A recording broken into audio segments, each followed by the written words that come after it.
Islam itu agama yang pro ilmu, jadi cocok tidak cocok. Kalau itu satu potensi dibicarakan, sehingga setiap khitab kepada Nabi itu terusannya ada kata fa'in tawallau. Muhammad, kamu harus menerangkan Islam itu begini-begini. Tapi kalau mereka menolak ajaran kamu, jadi potensi nerima ya dibicarakan, potensi menolak ya dibicarakan. Nah, makanya ini saya beri supaya barokah ya, dapat barokahnya ulama dulu saya baca ya. Faidatun qala Ibnul Qayyim. Ibnul Qayyim itu muridnya Ibnu Taimiyah. Ta'ammal khitabal Qur'an tajid malikan lahu al-mulku kulluh wa lahu alhamdu kulluh. Azimmatul umuri kulliha biyadi wa masdaruha minhu wa mawriduha ilaihi. Mustawiyan 'alal arsy la takhfa 'alaihi khafiyah. Min aqtari mamlakatihi aliman bima fi nufusi abidihi muttali'an ala asrarihim wa ala niyatihim munfaridun bitadbiril malakah yasma'u wa yara wa yu'ti wa yamna wa yuthibu wa yu'aqib wa yukrim. Jadi begini maksudnya, khitab itu otoritas dari minal a'la ilal adna, dari yang lebih kuat ke yang lebih bawah, itu namanya khitab. Kemudian harusnya kita semua sebagai manusia itu sebenarnya orang yang tidak sah memberi khitab, memberi perintah, karena kita sendiri tidak berstatus khalik, pencipta. Jadi misalnya gini, saya janji sama sampean besok datang ke saya, kamu tak kasih uang, besok saja saya tidak mesti hidup. Jadi janji itu sudah salah, besok saja saya tidak mesti hidup. Kalaupun hidup saja uang saya terbakar atau dicuri orang. Maka di sini dibutuhkan otoritasi khitab, harus diberikan zat yang punya otoritas penuh, yaitu zat yang nggak akan mati, yang nggak akan lumpuh, yang nggak akan mengalami satu gangguan sosial. Sebab itu dalam pandangan ulama tafsir itu punya akibat, saya ulang lagi, punya akibat bahwa hanya Allah yang berhak memberi khitab. Sehingga saking kerennya Allah itu bisa khitabun lil makdum. Ini di sini nanti ada contohnya. Sesuatu yang nggak ada kemudian Allah bilang kun menjadi ada. Sehingga Allah itu nggak bisa dibantah, nggak bisa ditentang, karena bisa apa saja. Karena asbabul qudrah adalah al-khalqu. Kalau dalam ilmu tafsir, kalau sampean dalam ilmu manusia kan gini, sebabnya melihat itu mata. Kalau dalam ilmu tafsir enggak, yang bisa menjadikan Anda melihat itu menciptakan. Saya ulang lagi ya, jadi kalau dalam ilmu tafsir asbabur ru'yah itu al-khalqu, bukan al-basar. Kalau kamu melihat karena mata, berarti setelah jauh tidak bisa melihat, atau setelah tertutupi tidak bisa melihat. Tapi kalau kamu mengetahuinya karena menciptakan, maka kapan saja bisa melihat. Misalnya gini, saya punya emas 1 gram, kecil sekali 1 gram, saya tanam di dalam Monas, kedalamannya 1 meter. Mbok saya sudah di Jogja, saya tetap tahu bahwa di Monas kedalaman 1 meter ada emas 1 gram. Kenapa? Karena saya yang menciptakan, yang mengatur itu semua. Sehingga setelah saya di Jogja, setelah saya di mana-mana tahu bahwa di Monas itu ada emas 1 gram dalam kedalaman 1 meter. Sehingga Allah ketika mengatakan saya ini zat yang super tahu, itu kata Allah gimana? Ala ya'lamu man khalaqo. Ala ya'lamu ana ta ora ngerti sapa man wong zat khalaqo kang gawe sapa man. Masa orang yang menciptakan kemudian tidak tahu? Jadi awal tahu itu karena menciptakan. Tapi kita ini sudah lama jadi bodoh karena kita tahunya pakai mata. Sehingga kita mengatakan bagaimana orang buta bisa tahu, wong dia buta. Kalau dia yang menciptakan tetap tahu. Tadi misalnya orang buta di kamar mandinya masang paku atau masang apa, dia tahu kalau di kamar mandi saya ada paku. Kenapa kok tahu? Karena yang masang saya. Nah, ini penting saya utarakan supaya nanti itu gampang analisis ayat-ayat berikutnya. Otoritas itu, otoritas khitab itu harus diciptakan dulu. Nah, baru setelah punya otoritas, saya ulang lagi, baru punya hak khitab. Nah sekarang enggak, para raja, para presiden, para dosen, para kiai itu sering melancarkan khitab, sementara dia enggak menguasai apa yang akan terjadi. Makanya Allah mengkritik kabura maktan indallahi antaqulu ma la tafalun. Itu salah besar ketika kamu seakan-akan memegang otoritas pada sesuatu yang sebenarnya kamu tuh tidak pernah melakukan, tidak pernah ikut menciptakan. Misalnya cong kowe nak nurut aku sebenarnya mesti uripmu kepenak. Otoritas itu dari siapa coba? Urip kepenak ya di luar wilayah kita, kehidupan besok juga di luar wilayah kita. Sampai kita kalau mau ke kuburan itu panduannya Nabi gimana kalau berdoa? Apa? Assalamualaikum daro qaumim mukminin wa inna insyaallahu bikum lahikun. Salam untuk kalian semua dan kita insya Allah suatu saat akan bertemu, insya Allah. Padahal mati itu adalah satu keharusan. Tapi kalau yang di kuburan itu orang mukmin, kita tidak ketemu lagi sama mereka jika kita mati kafir, karena nanti tempatnya beda. Yang satu alamatnya surga, yang satu alamatnya neraka. Maka kata ulama, kata insya Allah di situ adalah kita masih berharap mati dengan status yang sama sehingga bisa ketemu. Jadi itu artinya gini, di selain Allah itu bilang janji, bilang khitab itu nggak sah. Dulu kan Nabi Muhammad SAW itu saking yakinnya setiap problem itu ada malaikat Jibril datang, saking yakinnya. Suatu saat ada orang Yahudi tanya, Muhammad kalau kamu Nabi betul, beritahu kami tentang Dzulqarnain, beritahu kami tentang Ruh, beritahu kami tentang Luqman Al-Hakim. Nabi karena reputasi hariannya dipandu Jibril bilang, ya sudah besok datang lagi ke sini tak jawab. Ternyata Jibril nggak datang, padahal semua ditunggu lama nggak datang sampai utusan. Padahal yang tanya orang Yahudi yang sukanya bully Nabi, lama nggak datang. Lama-lama protes, Jibril ini gimana, saya dalam keadaan tertekan malah tidak datang. Datang Jibril dengan tanda kutip nyalahkan, yaitu ada ayat wala taqulanna li syai'in inni fa'ilun dzalika ghadan illa ayyasha. Jangan katakan besok bisa melakukan sesuatu tanpa mensandarkan itu semua kepada kekuasaannya Allah Subhanahu wa taala. Akhirnya semenjak itu Nabi mensyariatkan kalau kamu janji harus mengatakan insya Allah.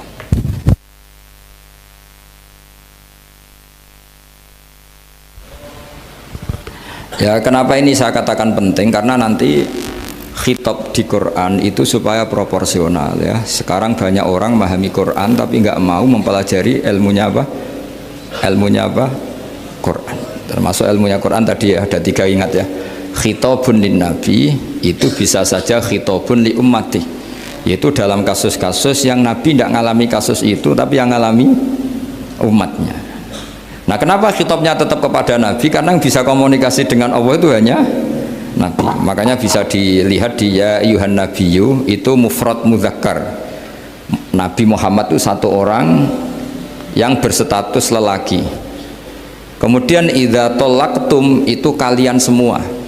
Harusnya kan kamu, karena dari satu orang ke satu orang. Tapi ini enggak.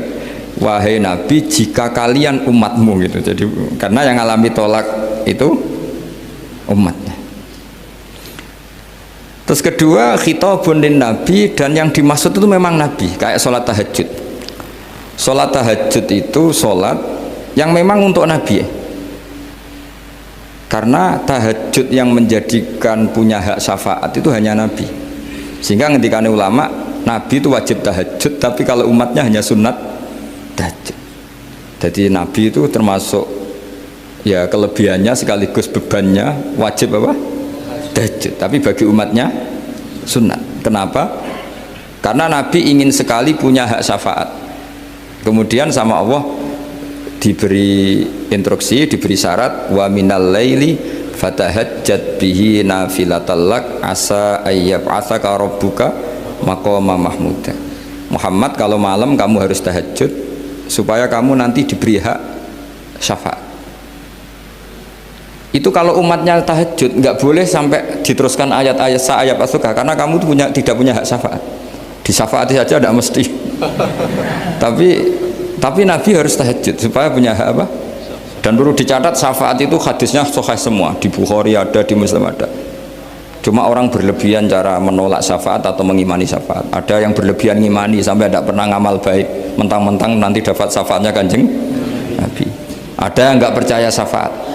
Itu ya kebablasan juga, padahal itu ada di hadis sahih semua cerita syafaat. Itu khitabun Nabi, dan yang dimaksud memang Nabi. Sehingga umatnya tidak wajib tahajud, tapi Nabi wajib tahajud. Terus ketiga, khitabun lin Nabi sekaligus khitabun li ummati. Itu yang dimaksud di hadis Arba'in Nawawiyah, wa inna wa ta'ala amaral mursalin bima amaral bil mu'minin, atau dibalik amaral mu'minin bima amaral bil mursalin, dibolak-balik sama. Yaitu para nabi ya dikhitabi memakan sesuatu yang thayyibat, para orang mukmin juga kena khitab memakan sesuatu yang apa? Thayyibat. Ini sama. Jadi ya ini ada tiga berarti ya, khitabun lin nabi, tapi yang dimaksud umatnya, khitabun lin nabi yang dimaksud adalah nabi saja. Terus ketiga, khitabun lin nabi yang dimaksud plus umatnya. Nah, kajian seperti ini penting. Karena kesalahan Khawarij itu satu kelompok ekstrim yang tidak mengikuti Sayyidina Ali, juga gak mengikuti Sayyidina Muawiyah, tidak mengikuti Ali, juga gak mengikuti Muawiyah, disebut Khawarij. Khawarij itu jamaknya Kharijah, dia keluar dari pikiran ala Sayyidina Ali, juga keluar pikiran dari Muawiyah. Di sini disebut dia khurut dari kata Khawarij, serba keluar, dia tidak mengikuti sana, tidak mengikuti sini, akhirnya disebut Khawarij. Nah, Khawarij itu orang yang berpikir sesuai kritik yang dilakukan Quran, tapi mereka lupa bahwa yang punya otoritas kritik itu Allah. Karena yang kalau boleh sama-sama terganggu, kerajaannya itu hanya Allah. Gini, saya beri contoh ya. Yang punya hak ketika sepeda motor saya kamu pakai, yang punya hak menentukan itu gasap apa pinjam itu saya apa orang lain? Saya. Ketika yang pakai gak pamit itu teman akrab saya atau anak saya atau orang yang saya ridhoi, itu namanya gasap apa pinjem gak pamit? Ya udah, ini harus jelas. Tadi pagi saya ngaji direktorat, saya bilang di fikih itu ada istilah ulima ridhohu, sesuatu tidak pamit formal tapi sudah diketahui ridhonya. Makanya di fikih ada bab namanya mu'atoh, tadi pagi saya terangkan ya. Di perdebatan fikih itu ada bab namanya apa? Mu'atoh. Mu'atoh dari kata ato yu'ati, mu'atotan, saling transaksi yang non verbal tapi maklum. Ya seperti kalau kamu marung itu contohnya, kalau kamu marung di kantin terus makan gedang goreng, itu nyuri apa beli? Coba jawab saja. Kalau dikatakan beli kamu belum bayar, kalau dikatakan nyuri terang-terangan. Coba kalau mbak-mbak milih mana, itu nyuri apa beli?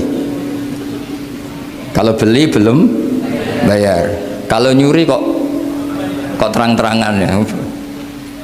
Nggak nyuri apa beli?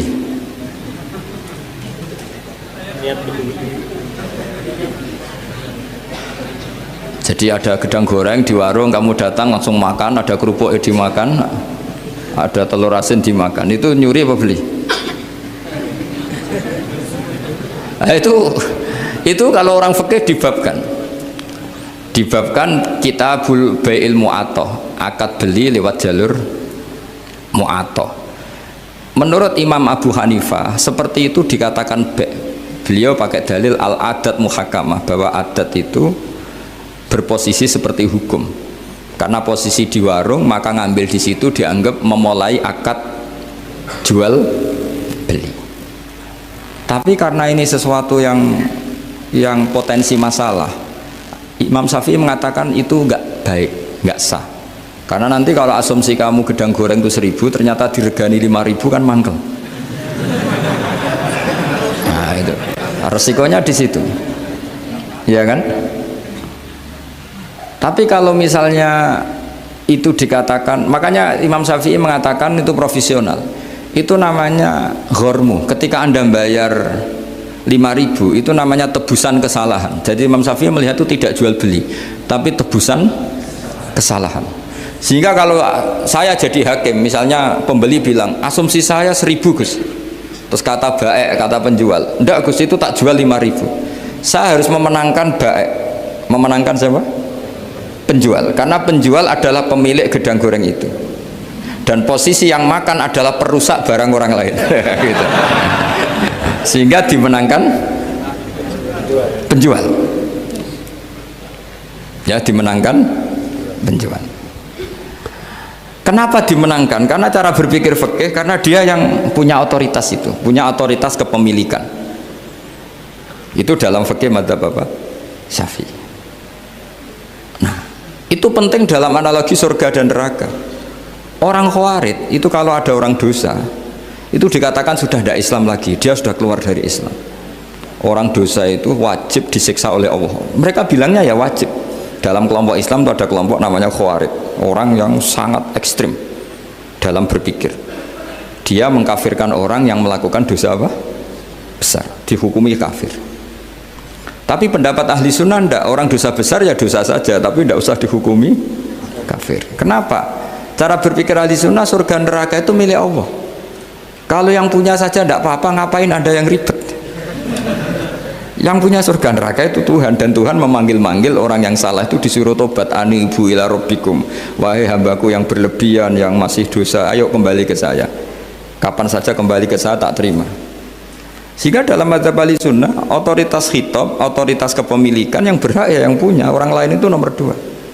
Sehingga tadi kalau Anda bawa kayak motor saya dan Anda teman akrab saya, tidak pamit saya, kalau saya bilang itu nggak apa-apa ya nggak apa-apa, kalau saya bilang apa-apa ya apa, nggak penting orang lain. Sehingga ini wilayah yang agak sensitif, tapi ini ilmu, mau tidak mau kita harus dengar. Sehingga di fikih ada bab ulima ridhohu. Misalnya ada orang makan gedang goreng di warung terus ditangkap Pak polisi, wah ini pencurian, mesti bakulnya nggak terima. Enggak pencurian, memang tak jual. Nah, yang kasus begini, ini yang kasus, ini mungkin kasusnya anak-anak yang masih kos atau masih mahasiswa.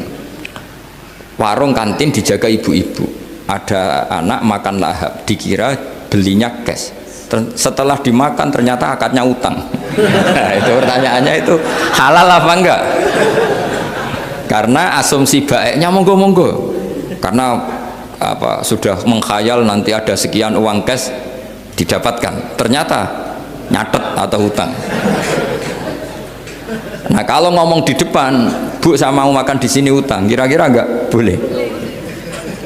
Wah, itu ada sekian PR, makanya saya sering muji orang-orang yang enggak alim. Enak-enaknya orang tuh orang enggak alim karena enggak kesulitan seperti ini. Kita sebagai peneliti fikih itu sering kesulitan. Nah, sama Anda misalnya naik Grab atau naik taksi atau apa, ketika Anda naik itu posisinya enggak sap apa pinjem, dikatakan akad sewa belum bayar, dikatakan pinjem nanti harus bayar. Jadi ada sekian masail fikih yang jadi perdebatan. Nah, apapun itu nanti kata finalnya itu dia yang punya, yaitu supir taksinya atau baeknya, penjaga warung tadi.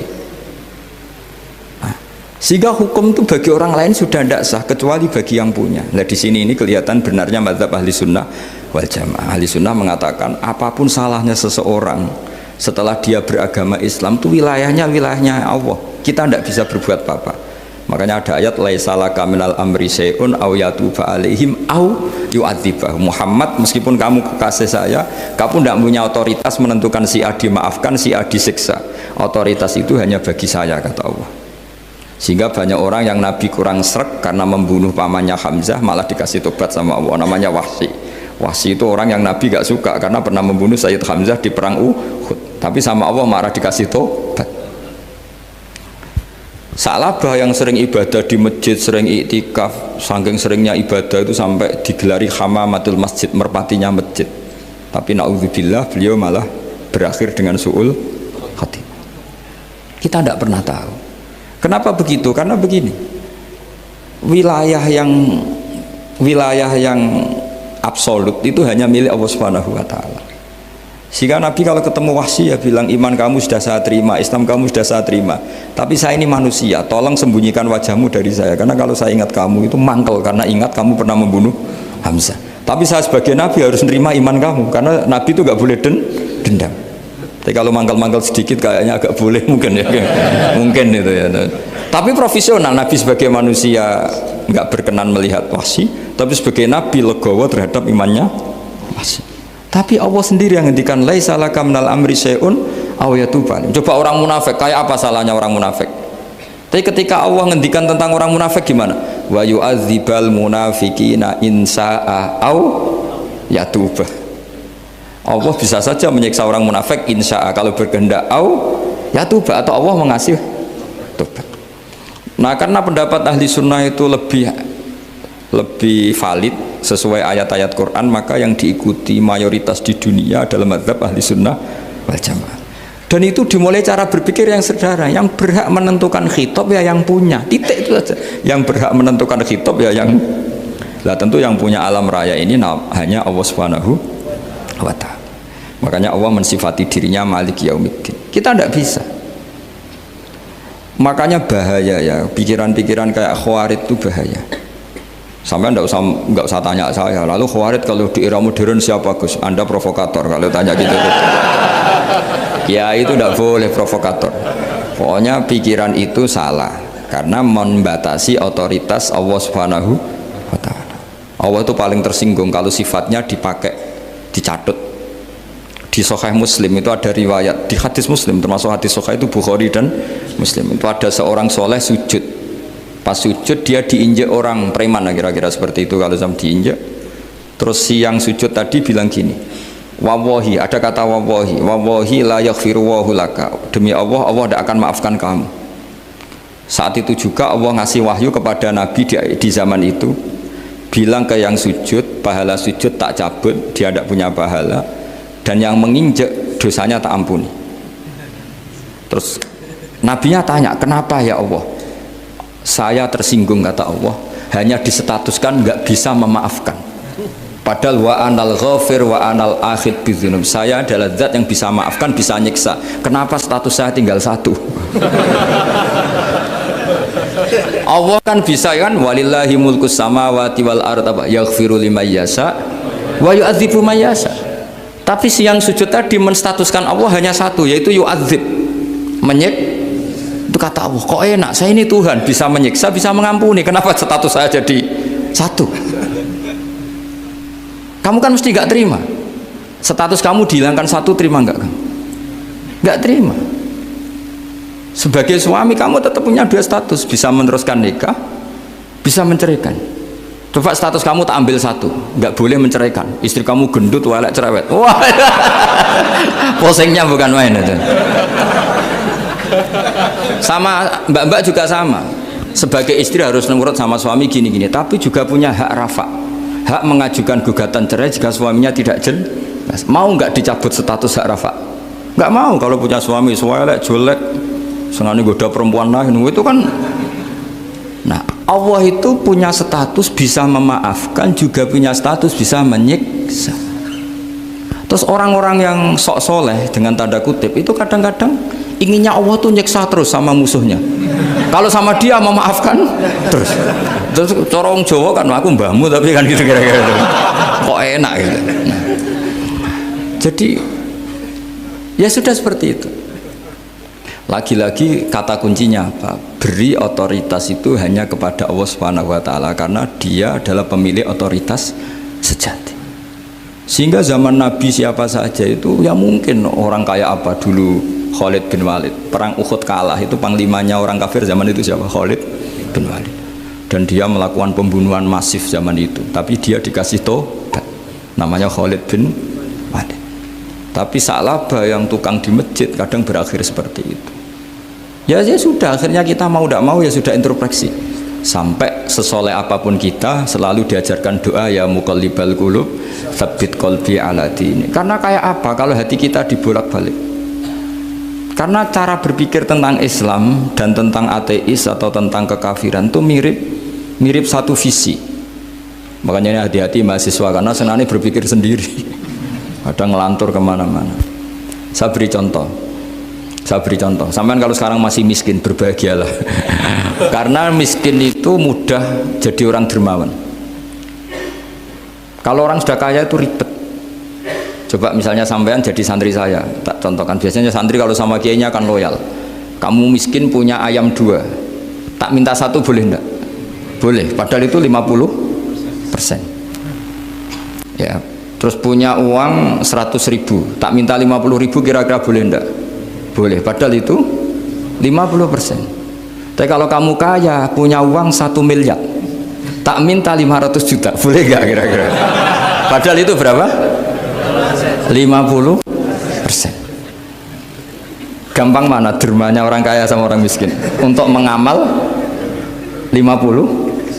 Itu mahasiswa yang masih miskin-miskin, uangnya hanya 100.000, nraktir temannya habis nggak masalah, padahal itu berarti 100%. Uangnya 50.000 diminta temannya dikasihkan semua, padahal itu aset satu-satunya.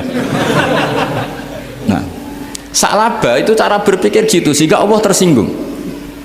Saya beri contoh ya, Sa'labah itu singkat cerita kan kalau habis jamaah salam langsung lari pulang. Terus ditanya sama Nabi, kenapa kamu kesusu pulang gitu? Istri saya di rumah masih belum pakai baju karena gantian sama saya. Saking miskinnya tuh baju itu gantian. Sama nggak usah bayangkan lalu di rumah telanjang kayak apa, berarti kamu porno. Kamu porno berarti tidak boleh. Pokoknya ceritanya seperti itu, tidak usah lari, gantian pakai itu. Singkat cerita, ya Rasulullah, buat saya ini didoakan kaya. Sampai 3 kali Nabi bilang bisa saja miskin itu lebih baik bagi kamu. Lama-lama sampai memaksa Nabi, akhirnya Nabi berdoa. Terus beliau kaya. Dan Sa'labah agak salah, dia nggak minta paket kaya barokah, tapi mintanya kaya saja, diturutin kaya. Pertama punya kambing di pegunungan ya, kalau di Arab itu kan kambing diletakkan di Jabalen, Mabinal Jabalen, di antara 2 lembah itu 40 sampai 80 sampai 4.000. Singkat cerita ketika 40 Nabi sudah memerintahkan sahabat diminta zakat. Berarti kalau 40 itu 1, kalau 80 kira-kira 2. Ya sudah gitu. Sebetulnya ketika 40 kalong 1 terkurangi 1 zakat itu kan ringan karena masih 39. Ya kayak tadi kamu punya uang 1 juta, jangan 1 juta, 500.000 sudah agak berat kamu. Tidak, gini saja, tak beri contoh betapa mudahnya dermawan bagi orang miskin. 1 juta itu kan zakatnya berapa? 25.000 ya. Rubul usyur kalau dalam bahasa Arab itu berapa? Kalau bahasa kampus kan berapa? 2%, 2,5 ya, 2,5.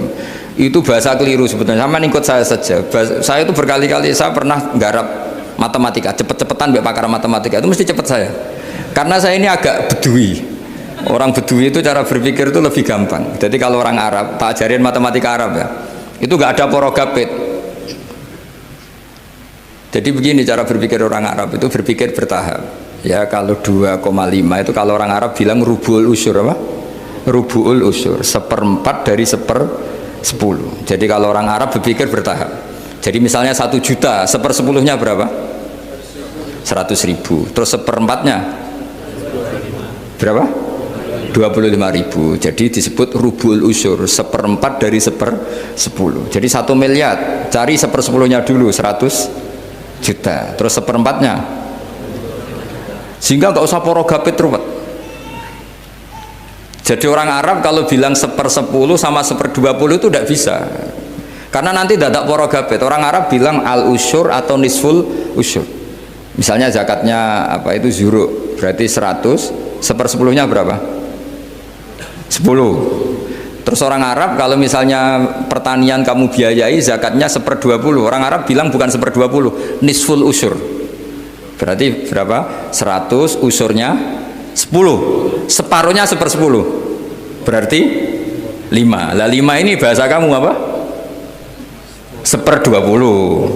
Ya, bahasa orang kampus 5 kan 1/20. Kalau 10 1/10. Kalau orang Arab bilang apa? Usyur atau nisful. Kan gampang gitu. Ya saya ulang lagi ya, berarti kalau 1/10-nya 1 juta, usurnya berapa? 100. Nisful usur 50. Ya, gampang mana matematika Arab sama matematika ini sama? Daripada sama nggak porogaf betul pusing saya lihat itu. Ya sudah gitu aja, pokoknya diusurkan semua. Orang Arab kalau bilang tuh diusurkan semua, berarti 1 juta. Misalnya zakat mal kan 2,5, berarti 1 juta usur dulu, berarti 100.000. Lah zakatnya itu rubul usur, 1/4 dari 1/10. Ya di 1/10 dulu, berarti 100. Habis itu rubul usur, 1/4 dari 1/10, berarti jadi gampang saja, 1 juta tulis saja langsung 100.000 usur, terus 1/4-nya 25. Gampang mana? gampang lagi pakai kalkulator gitu. Nah sekarang begini, kira-kira kalau kamu punya uang 1 juta diminta zakat 25.000 enteng nggak? Enteng. Biasa kan kita punya uang 1 juta naktir teman sampai habis 100.000 200 enteng. Tapi kalau sudah 10 juta 10 juta berarti rubul usurnya berapa? 250. Kalau 1 miliar 25 juta.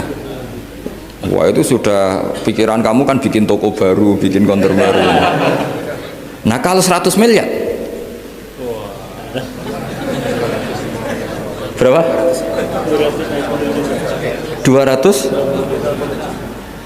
Nah sak labah ini ketika dimintai zakat ketika 40 enggak, masih kambing 40 enggak mau, 80 enggak mau, sampai hampir 4.000. Kalau 4.000 misalnya digawe rata-rata 51 aja, digawe bulat ya. Berapa sebenarnya? Per 1.000 kan 20 ya kan? Per 1.000 kambing kalau dipakai 50 saja per 1.000 kambing berapa? 20 kan? 20 kalau 4.000 80 kira-kira itu misalnya dipakai 50, apalagi itu 40 lebih banyak lagi. Akhirnya ngomentari sahabat yang disuruh Nabi ngambil zakat, wah ini tidak zakat, pemerasan, karena jumlahnya sudah signifikan. Maka kalau kamu ingin dermawan sekarang itu bisa dermawan 50%. Itu punya 2 ayam kurus lagi. Diminta masjid untuk syukuran, mas bawa aja. Punya kambing kurus 2. Kata kamu hanya itu, ada panitia masjid minta sumbangan, kasih aja 1, sudah ngamal 50%. Tapi kalau punya sapi limusin 2 yang per 1 harganya 70 juta, kalau diminta 1 kan nilainya tetap 50%. Gampang mana orang miskin sama orang kaya ngamal? Orang miskin. Terus kedua hebatnya orang miskin itu kalau ngamal itu dramatis. Betul itu. Jadi makanya kenapa Nabi suka orang miskin. Loh, saya pernah ditanya, saya ini punya teman yang kaya raya, dia biasa ngamal 1 miliar 2 miliar. Dia nggak terima sama fatwa saya, Gus kenapa Anda masih muji orang miskin, ngamalnya tuh banyak. Saya sekali ngamal bisa 1 miliar, setengah miliar. Tapi kata saya, ngamal kamu itu tidak dramatis, nggak seru kata saya. Terus dia tanya, kok bisa Gus? Dia orang kaya, paling ngamal 1 miliar untuk bangun masjid, 1 miliar, setengah miliar bangun pondok, setengah miliar. Tapi kalau orang miskin, misalnya tukang beca, orang miskin kan pasti kawannya orang miskin. Kan nggak mungkin orang miskin utang Abu Rizal Bakri, utang Yusuf Kala, kan nggak mungkin. Kenal saja ndak. Orang miskin kan utangnya sesama orang miskin. Itu pasti itu kan hukum sosial itu. Nah ternyata itu apa? Hari itu anaknya ndak makan, hari itu istrinya mau kelahiran. Utang sesama miskin, diutangi 50.000. Tapi uang ini dramatis. Kalau hari itu nggak makan mati. Artinya apa? Ada orang ngamal 1 miliar untuk bangunan, kadang aksesoris, yang satu ngutangi 50.000 tapi taruhannya nyawa. Nah sekarang menyelamatkan nyawa sama bangunan keren mana? Maka berbahagialah orang miskin, karena komunitas mereka ini utang piutang urusan apa? Nyawa. Jadi ini lebih dramatis ya, lebih dramatis, lebih keren. Loh, makanya utang piutang orang miskin itu paling diabadikan Quran karena lebih keren, lebih keren. Karena nyawa apa? Loh saya ini kan termasuk kecil sudah kiai agak keren, sudah kiai agak mapan. Itu kalau orang-orang kaya nawarin saya paling Gus nggak ganti mobil, nggak ganti aksesoris mobil itu nggak keren. Al-Nadikan tetap ngamal pun nggak keren. Tapi kalau orang miskin, saya sering kan dengar cerita mereka orang itu ngeri. Kayak cerita yang diabadikan Quran itu, wa yu'thiruna ala anfusihim walau kana bihim khassasah. Itu Nabi ngumumkan saya punya tamu tapi hari ini saya tidak bisa hormat tamu. Ada sahabat yang usul, saya ya Rasulullah, perlu dicatat dulu di Arab tuh nggak ada warung, nggak ada GoFood, nggak bisa kamu pesen online terus, wah nanti delivery gitu nggak bisa. Nah terus akhirnya datang ke rumahnya, datang istri saya, ada makanan tidak ada hanya untuk jatahnya bayi. Terus ya sudah, bayinya kamu tidurkan supaya jatah itu dimakan tamunya Rasulullah. Tapi kan jatahnya orang satu, tamunya kan malu kalau nggak ada yang nemanin. Terus ya sudah, lampunya dimatiin, pura-pura kamu nemanin. Wos yang satu ya ada piring sama sendok pura-pura nemanin, yang satu makan betul. Itu diabadikan Quran. Karena apa? Dramatis gitu. Sehingga pagi-pagi dia datang ke Nabi, kamu punya amal apa? Sehingga tadi malam ada ayat wa yu'thiruna ala anfusihim wa law kana bihim khasasa. Mereka mengalahkan kepentingan dirinya sendiri meskipun punya kepentingan sendiri demi tamu tadi. Terus cerita dia, kita tamu tadi malam ya Rasulullah, yang saya sanggup menghormat, sebenarnya saya tidak punya apa-apa, hanya jatah bayi. Itu aja dramatis, bayinya ditidurin dulu, tapi tidak disuntik ganja, tidak ditidurin. Ditidurin biasa nanti kan, ditidurin biasa. Terus suami saya pura-pura nemani, lampu dimatikan. Nah mungkin tamunya saking laparnya gak penting mikir itu, yang penting makan aja. Jadi maka sebetulnya orang-orang miskin itu tidak usah hiru, wah itu orang kaya bisa ngamal masjid 1 miliar 2 miliar. Tetap ngamalnya ini sesuatu yang tidak mendesak. Tapi sesama orang miskin, kalau temannya minta tolong itu mesti dramatis. Istri mau kelahiran, kematian, kelaparan, pokoknya yang diselamatkan itu seru semua. Artinya gini ya, kalau miskin ya nikmati saja, itu ada peluang untuk menyalip pahalanya orang-orang. Tapi yang kaya ya tetap kaya. Kalau semuanya miskin, nanti yang miskin kerja di mana kalau semuanya miskin? Ya kembali ke tadi, ke ilmu khitab. Kalau ini tidak dipelajari, maka orang khawarid ini megang otoritas. Tidak bisa. Mereka nggak menguasai pintu surga maupun pintu neraka, nggak bisa. Mereka dengan seenaknya, tobatnya orang yang pernah gini nggak diterima. Tidak bisa. Wilayah yang terima tidak itu wilayahnya Allah Subhanahu wa Ta'ala. Sehingga kita tetap berpendapat sesuai eksplisit yang ada di Quran. Walillahi mulkus samawati wal ardi, apa? Yaghfiru liman yasha wa yu'adzibu man yasha. Sehingga nggak boleh kita pegang otoritas agama, nggak boleh. Kita hanya bisa menjelaskan. Kalau pegang nggak boleh. Misalnya saya dengan sampean surganya dulu mana? Bisa saja dulu jenengan. Kok bisa Gus? Iya kan? Mungkin wah keren ngaji tawaduk mau. Mungkin saya dari bab tawaduk keren sampean. Di bawah saya di atas. Di bab tawaduk keren sampean. Sehingga kalau surga kok jalurnya tawaduk mesti dulu sampean. Karena sampean di bawah saya di atas. Tapi saya nanti protes sama Allah. Protesnya gini, posisi saya diperintah ya Allah. Gayanya mereka duduk di bawah, tapi merintahkan saya supaya mau mengajar. Jadi nggak ada sopan-sopannya, karena mereka merintah ya. Ya terutama di PPAI ya, Pak. Oh itu nggak sopan sekali kan merintah. Sehingga kalau yang dipandang, makanya masyhur itu kan, ada wali itu. Yang satu jadi wali karena sholat di shaf awal, keren kan, shaf awal fadilahnya utamanya kan luar biasa. Yang satu kalau sholat tuh di belakang terus, tapi juga jadi wali. Yang depan agak protes, ya Allah kenapa ini jadi wali padahal sholatnya di belakang. Jawabannya lucu yang di belakang. Kenapa? Saya itu malu, saya ini masih banyak dosa, banyak salah kok di depan, kok kayak suci sendiri aja. Jadi kalau kamu sowan sama raja atau sama kiai, yang paling depan itu kan yang kepedean, dia milih yang belakang jadi sopan aja, nggak terlalu dekat gitu. Orang itu tidak pernah tahu. Kadang-kadang Allah itu kita tidak pernah tahu. Andai kan boleh dibahasakan, kita tidak pernah tahu cara berpikir Tuhan. Jadi Allah itu zat yang mau, ya itu tadi otoritasnya penuh. Makanya saya pernah cerita di mana-mana, di kitab-kitab yang saya baca itu ada 2 orang yang ahli neraka, sudah di neraka. Ini sekaligus ijazah, saya ulang lagi sekaligus ijazah, bisa dipraktekkan nanti itu. Setelah itu 2 orang ini dipanggil ke surga sama Allah. Allah itu tanyanya ya aneh, enak di neraka? Ya udah enak di neraka. Ya gak enak di neraka kok ditanya enak enggak, ya gak enak. Ya sudah kembali lagi ke neraka. Lari kencang-kencang, lari menuju neraka. Lari. Sama Allah dipanggil lagi, loh kenapa kamu semangat? Ya Allah, saya ini kapok, saya ini trauma. Dulu ketika engkau perintah, saya ini lelet sekali. Disuruh sholat lelet, disuruh zakat lelet. Maka ini jenengan perintah saya semangat supaya nggak ngulang kesalahan yang sama. Akhirnya sama dipanggil, ya sudah di surga aja, di surga. Karena semangat lari menuju neraka. Maka ini ijazah nanti kalau di mahsyar ya, kamu dipanggil, ayo masuk neraka, harus apa? Semangat. Harus semangat. Oke Gusti, semangat. Lah repotnya kalau nggak dipanggil lagi.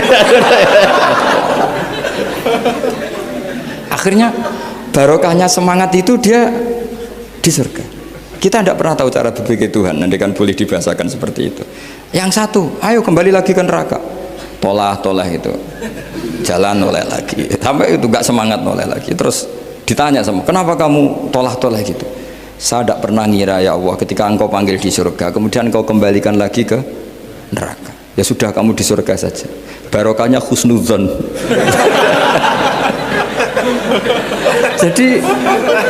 jadi Tuhan itu unik. Makanya dalam tradisi ulama itu ad-dinu ar-riwayah, agama itu riwayat. Sebagian diredaksikan inna hadzal ilma dinun fanzuru amman ta'khuduna dinakum. Agama ini, ilmu ini agama, maka lihat riwayatnya. Karena kita tidak pernah tahu cara berpikir Tuhan. Kita harus mengikuti riwayat yang diutarakan Rasulullah SAW. Karena kita tidak pernah tahu. Kayak tadi ada orang diinjek, kita mesti kan terprovokasi ingin bela yang sujud menyalahkan yang injek. Tapi ketika yang sujud mencatut nama Tuhan, Allah tidak akan memaafkan kamu. Itu Tuhan tersinggung karena sifatnya direduksi satu, diambil satu, disembunyikan satu. Loh, ada kan dia begini mungkin malah Allah maklumi. Saya tidak akan maafkan kamu. Enggak apa-apa Allah, kan saya kan tidak mencatut namanya Allah. Selama hidup saya tidak akan maafkan kamu. Allah nggak akan tersinggung karena dia sebagai manusia tentu punya dendam, punya rasa mangkal, punya emosi. Tapi kalau ketika bilang Allah tidak akan maafkan kamu, berarti dia mencatut statusnya Allah. Dan Allah disifatkan hanya satu dari sifatnya Allah, yaitu hanya sifat menyiksa. Padahal Allah punya sifat memaafkan. Ini hati-hati bagi orang-orang soleh, orang-orang yang terlalu berpikir keras dalam Islam, nggak boleh seperti itu. Masyhur itu kan, ada satu perkampungan yang sering secara masif terstruktural mau menghabisi Nabi, yaitu namanya kampung Usoyyah, Ro'lan sama Zakwan. 3 kampung ini sering koalisi mau menghabisi Nabi, sampai Nabi sering kunut nazilah, Allahumma an Ro'lan wa Zakwan wa Usoyyat asad Allah wa Rasulah. Sering dipasutkan gitu, tapi Allah malah turunkan wahyu, Muhammad kamu tidak boleh intervensi saya seperti itu, bisa saja mereka dapat hidayah. Semenjak itu Nabi meninggalkan kunut nazilah. Terus dan sebagian ulama mengatakan itu awal diturunkannya ayat laisalaka minal amri syai'un au yatuba alaihim au yu'adzibahum. Jadi ini sekali lagi-lagi ini bab khitab. Jadi ya seperti kita punya, makanya orang itu tetap donga ya muqallibal qulub sabit qalbi ala dini, karena otoritas itu bagi yang punya. Maka kata malik, kata pemilik itu kunci dalam ilmu tauhid atau ilmu tafsir atau ilmu apa saja. Misalnya gini, sampai saya punya rumah yang ruangan depan itu ruang tamu, tentu dapat perlakuan khusus, sering steril, sering bersih, bahkan dihias pakai bunga, pakai macam-macam. Ruangan tengah biasa, ruangan belakang buat buangan sampah, buat WC, buat macam-macam. Sah apa enggak? Sah. Kenapa? Karena saya pemiliknya. Apa? Karena saya. Tapi kira-kira yang sedang di ruang tamu, tanah yang sedang di ruang tamu yang dimanjakan juga nggak boleh kumo luhur. Bisa saja suatu saat saya rubah pikiran, rumah saya tak balik dari menghadap utara ke selatan, yang dulu WC jadi ruang tamu, yang ruang tamu jadi WC. Langsung perlakuannya rubah 180 apa derajat, 360 derajat. Nah itu yang di sini nih, kenapa orang soleh pun tetap takut sama Allah, karena Allah tuh yaf'alu ma yasha, bisa melakukan apa saja. Sehingga tradisinya ulama ketika zaman ini sudah rusak seperti ini, ulama-ulama tidak ada yang khawatir, karena Allah mensifati dirinya al-hadi sebagai zat penunjuk. Coba kita sudah tidak ditungguin nabi, nggak ditungguin wali, nggak ditungguin orang-orang soleh dulu, tapi agama itu ya jalan sampai sekarang. Ada orang ngaji, ada orang sholat, ada orang zakat. Andaikan agama itu diserahkan manusia, sudah kita tidak bisa mempertahankan agama ini di zaman seperti ini. Tapi karena Allah itu al-hadi, zat yang memberi petunjuk, dan sifat Allah Ta'ala pasti tata'atsaru bi khalqih, pasti ada akibatnya di makhluk. Seperti Allah mensifati dirinya ar-razzaq, yang memberi rizki. Buat zaman buyut-buyut perang dijajah Belanda ya tetap makan, ya tetap kawin. Kadang istrinya banyak, padahal zaman jajan Belanda. Kita nggak dijajah aja susah. Dulu itu babah kamu istrinya 1 atau 2, buyut-buyut kamu banyak yang 2, padahal miskin. Karena Allah mensifati dirinya ar-razzaq. Mbok keadaan kayak apa orang tetap dapat rezeki. Begitu juga Allah mensifati dirinya Al-Hadi. Mbok keadaan dunia rusak kayak apa tetap ada yang dapat hidayah. Jadi kamu tidak usah khawatir terhadap agama ini karena Allah mensifati dirinya apa? Al-Hadi, zat yang memberi kayak apa Amerika, kayak apa Korea. Saya itu pernah di Korea, katanya negara ateis. Di sana TKI yang nyari uang, ternyata di sana itu bikin masjid. Coba kalau Allah menghendaki, di Korea ada masjid. Karena bikin masjid gak boleh, kalau nyewa boleh. Jadi Korea itu ada satu aturan kayak di Jepang, kayak di umumnya negara maju. Yang sudah fungsi sosial itu tetap sosial, gak boleh menambah yang baru. Jadi kalau dari gereja dibeli masjid boleh, tapi kalau tanah lapang dipakai masjid nggak boleh karena ngurangi tanah. Tapi kalau dari gereja jadi masjid boleh, dari bar untuk masjid boleh, dari pantai asuhan jadi masjid boleh. Pokoknya yang fungsi sosial. Saya pernah ngaji di masjid itu bawahnya bar, atasnya gereja, atasnya lagi masjid. Kadang ya balik masjid dulu, bar, baru gereja. Karena memang yang sudah kawasan sosial ya kawasan publik ya untuk publik. Kita tidak pernah mengira kalau di sana ada tauhid. Tapi Allah itu Al-Hadi, apa? Allah itu Al-Hadi. Sehingga ya delala ada orang Indonesia kerja di sana, terus nuraninya tersiksa kalau tidak ada tempat sujud. Akhirnya mereka urunan bikin masjid. Itu banyak yang santri saya sering ngaji saya. Ya saya ulang lagi ya. Jadi cara mikir khitab sama Allah gitu dulu ya. Enggak boleh kamu berpikir khawarid yang membatasi kekuasaan atau hidayatnya Allah Subhanahu wa ta'ala. Karena kita tidak pernah tahu. Salaba ngomong gitu itu masalah besar. Karena mengatakan kekasihnya Allah itu pemungli. Karena tadi, wah ini tidak zakat lagi tapi apa? Pungli. Ini apa? Pemerasan. Karena tadi jumlahnya sudah sekitar 4.000, zakatnya kan banyak sekali. Makanya saya mohon, saya model di UI itu setuju kalau zakatnya dimulai dari kecil lebih ringan. Misalnya kita gaji 1 juta dipotong 25.000 kan ringan. Tapi kalau gaji kamu 1 miliar kan mendingan untuk bayar supir buat yang jaga gudang, kan mesti pikir aja sudah macam-macam daripada dipakai zakat. Ya, jadi diantara menganalisis Quran adalah apa? Dudukkan Allah sebagai malikul umur kulliha, yang menguasai semua urusan. Tapi kalau kita apapun hebatnya hanya sebagai ulama, hanya sebagai mufti, hanya sebagai kiai, itu tidak punya otoritas. Sehingga misalnya banyak kan, misalnya anak yang kita cintai, kita modali malah bangkrut, yang tidak kita modali malah kaya, karena urusan tidak di tangan kita tapi di tangan Allah Subhanahu wa ta'ala. Masjid juga gitu, masjid yang dikelola secara sehat, ramai jamaahnya gini-gini, itu dikelola oleh manajemen. Ada masjid yang kelihatannya sepi, jamaahnya ya sedikit apa, tapi kadang-kadang diridhoni Allah. Kenapa? Karena masjid itu nggak menjadi problem sosial bagi komunitasnya. Saya beri contoh, masjid ramai tentu baik, nggak perlu saya ceritakan, karena masjid ramai itu ya mesti baik. Masjid yang banyak jamaahnya tentu baik, itu nggak usah dibicarakan. Tapi ada beberapa masjid yang sepi, tapi Allah itu suka. Kenapa? Karena lembaga agama itu nggak boleh mengganggu sistem sosial. Jadi kita tidak pernah tahu cara berpikir Nabi. Yaitu banyak kan sahabat habis sholat duhur ba'diyah di masjid, qobliyah di masjid. Apa kata Nabi?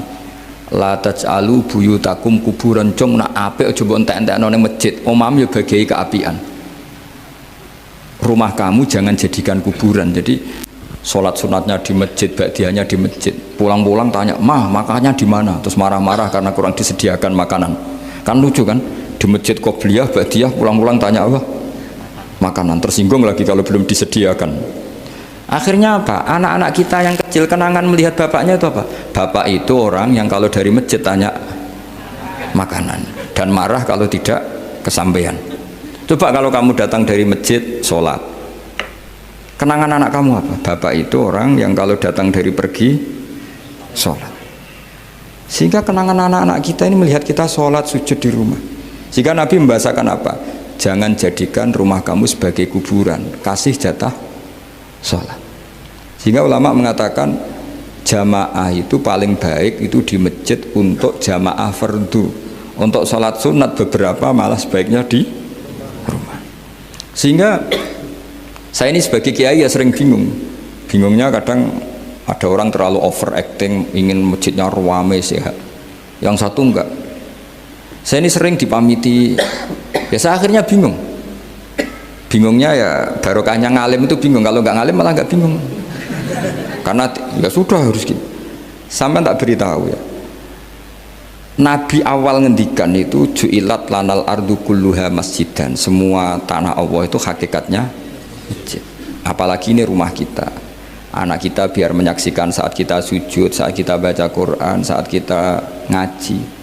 Kalau semua ini di masjid, kemudian Anda di rumah taunya makanan, menuntut ngopi, menuntut kenangan di keluarga kita kurang baik. Makanya Nabi membahasakan apa? La taj'alu buyutakum kuburon. Jangan jadikan rumah kamu sebagai kuburan.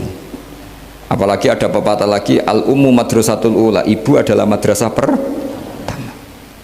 Coba kalau kita ngajarin Quran di rumah, ya tentu masjid ya tetap ada kegiatan, tapi jangan sampai mematikan rumah.